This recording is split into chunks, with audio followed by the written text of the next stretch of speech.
I'm Raven. You may have noticed in a lot of my recent videos I've been working with an overhead camera setup, but then I seem to stop using it, and that's because it is still something that I'm working on making. And I have one last thing that I need to sort out. I've got the camera, the microphone, all the cabling, the lights, and yet the hardest part is this microphone arm. It's strong enough to hold the camera, no problem there. The issue lies with the head. It has this really silly head, whereby the cylinder is literally held in by two pieces of metal that clamp either side of it. Ridiculous. Who designed this thing? It's tat, rubbish, absolute pants. What I was expecting to receive is this sort of microphone end. It's a two-piece plastic clamp that goes circularly around it, preventing it from going forward or backward. Except, for some reason, they just don't sell individual microphone heads. I've looked around using various search terms, but they just don't seem to sell boom arm heads by themselves. So I'm gonna have to make one. Oh. Well, good thing I've got some experience in that field. Let's go to the desk. So as I showed you, here's the head, and you can see how ridiculous this is. Look at that. Who thought that that was a good design? So what we need to do is take this blasted thing off and just replace it with two solid pieces of, I'm thinking MDF or perhaps some sort of metal that will simply clamp that cylinder on either side and apply pressure whilst entrapping the cylinder and stopping it from tipping like that. So what's it going to look like? Well, it's going to be made out of a single block, which has to be the correct width for going between the ends of the microphone arm, which then has a bolt coming through it, which tightens up on the other end, thus applying the pressure evenly on the sides. It needs to have a hole, which is the correct diameter for this end piece, and of course it needs to be cut in two so that you can actually get this end piece in, because this is solid. This is a lathed piece of metal. You can't take it apart. So, we're going to start off with this piece of MDF. We're going to drill through it, cut it in half, and then apply the pressure to either side. MDF is not my material of choice for this, because naturally it's going to be fragile and break under a certain amount of pressure. However, for the purposes of creating a prototype, it is a very good choice of material.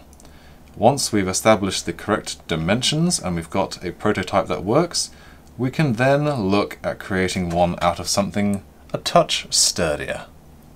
So, to start off with, we need to establish our base dimensions. I'm going to use the width of this arm as the ideal measurement for the width of our replacement head. And that is 9mm. If you take into account how the roundness of the metal, it's a centimetre.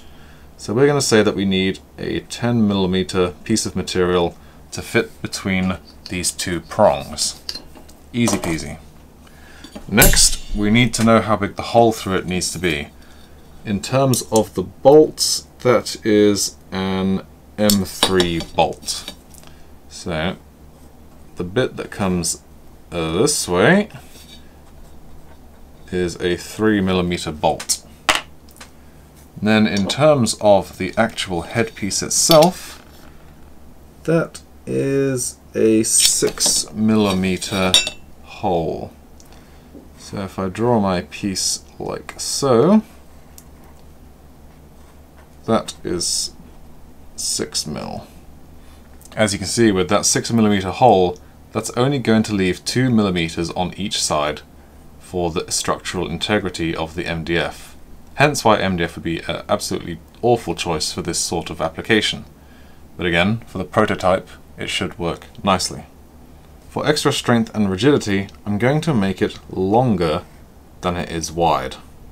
That'll give the material a bit more tension to it. I'm going to increase that to 4mm, giving it just that little bit of extra play space. So it'll be a 10 by 14 piece of metal. Naturally, this needs to be able to clamp onto that cylinder, so we need to cut it down the middle. Depending on the tolerance we needed to make this to, it could be that we'd have to remove more material from the middle so that there's more space for this to be able to move inward and clamp. However, I believe that once we have sawn through, there'll probably be enough space created by the nature of having sawn through it that it'll have that little bit of playroom it needs to clamp firmly onto the cylinder. And here we can see the final design for the tripod head. It's going to be a very, very simple two-piece mechanism that I'm going to make out of a piece of steel. The orange bit is the piece I'm going to craft, and the bolt and the tripod head are what I have already.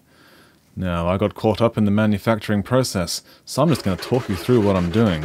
I eventually settled on a piece of 30mm wide steel, which is 6mm thick, which means it's going to need to be cut down a lot. The actual headpiece itself is 14mm wide, and we're going to need two of those to form the two halves of the tripod head. And the best part is, once we've got those two pieces, we can of course file them down and make sure that they are perfectly flush, but because they're two separate pieces, we don't have to worry about splitting them, and we know that they will fit together perfectly. To get the main bore hole down in the shaft, I'm just going to drill right down through it with a nice sharp new drill bit.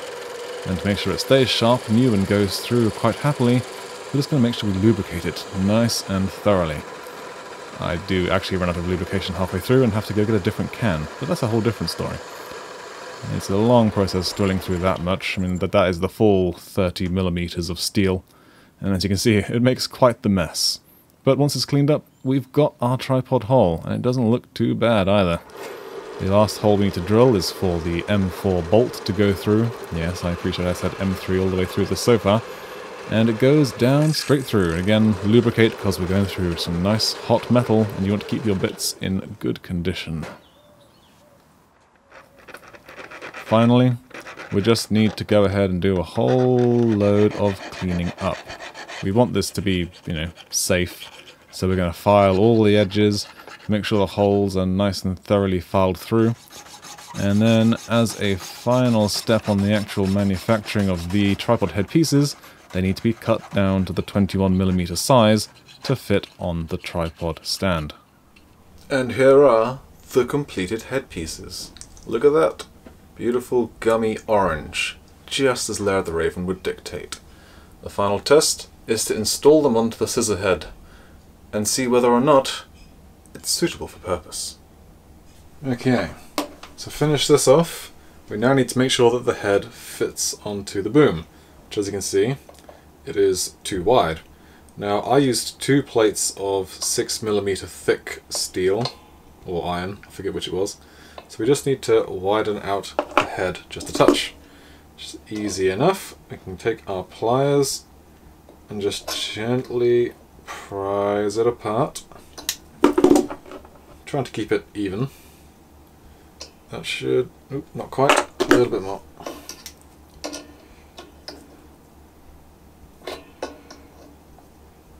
Then, with that done, you want to bend the actual head part of it back a bit so that it remains square. Out and then in, like so. Now that is done. Let's just check the fit again. Perfect. Let me get the bolt. Assembly. I have got the tripod head piece. I'm going to slip that inside there. Slot this into place. Pass the bolt through. He says if you can find the hole. There it is.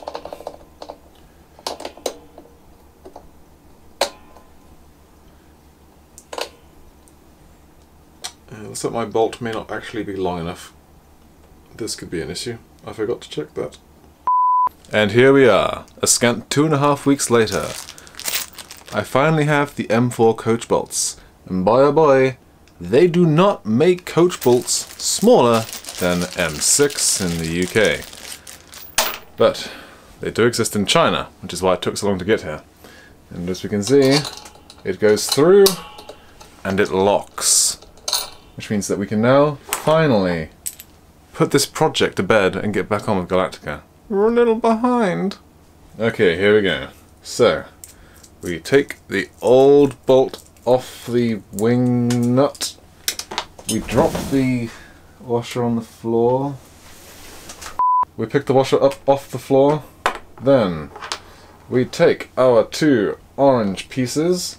We clamp our tripod head in the middle of it.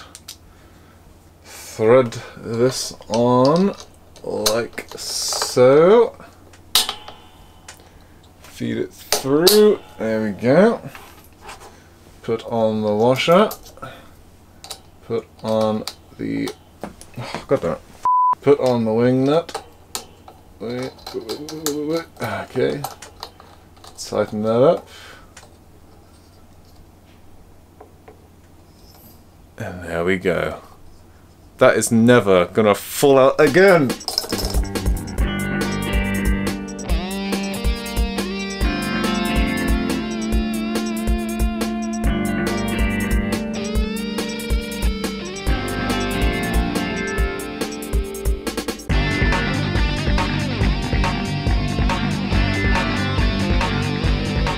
A couple things left to do. First of which is reattach the tripod head. There we go. And then, last but not least, the most important test of all.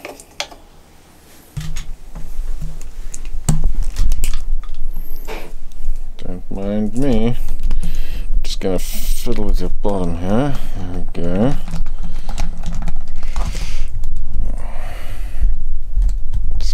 Tighten this up a little bit.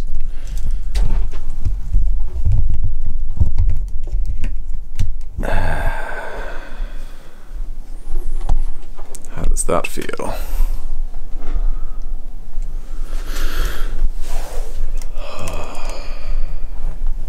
There. You're home now.